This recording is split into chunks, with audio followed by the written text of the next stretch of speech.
Michelle, hi there. So what's causing this shortage?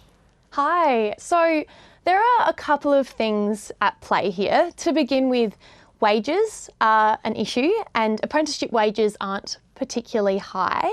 And some people think that wages are one of the reasons that we see a really high dropout rate in apprentices. So at the moment, only about half of apprentices actually finish their training. So that's one side of things. But the other side are cultural challenges around this industry. So that might be stigmas around young people wanting to choose a career in trade, or it might come from inside the industry itself with gender inequality or different generational attitudes. So to try and understand this more, I spoke to a couple of apprentices. I spoke to Joseph, who's doing his plumbing apprenticeship, and Isabella, who's doing her electrical apprenticeship. And they both shared some really interesting experiences around this that they've had throughout their careers so far. So take a look at what they had to say.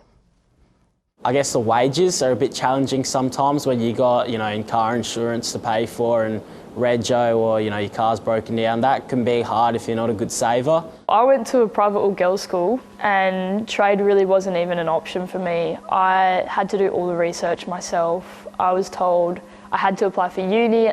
The stigma that parents put on kids and schools put on kids that they have to go to uni to be successful, it's just like, it's so not true. I reckon there should be a bit more support for apprentices. Some companies and some tradespeople are very hard on the apprentices.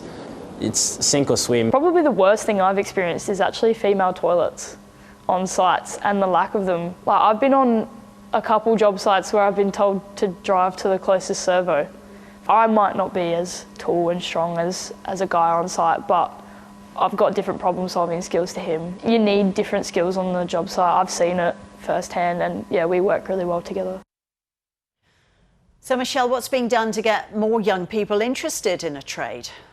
So the government is predominantly looking at wages and incentives to try and bring more young people into the sector, and people in the trade industry say that that does work and that is really important, but it's also about addressing the issues that we mentioned before, the cultural challenges, and whether that's challenging those stigmas or bringing more young women into the sector. At the moment, we know that fewer than 3% of people on the tools in Australia are actually women.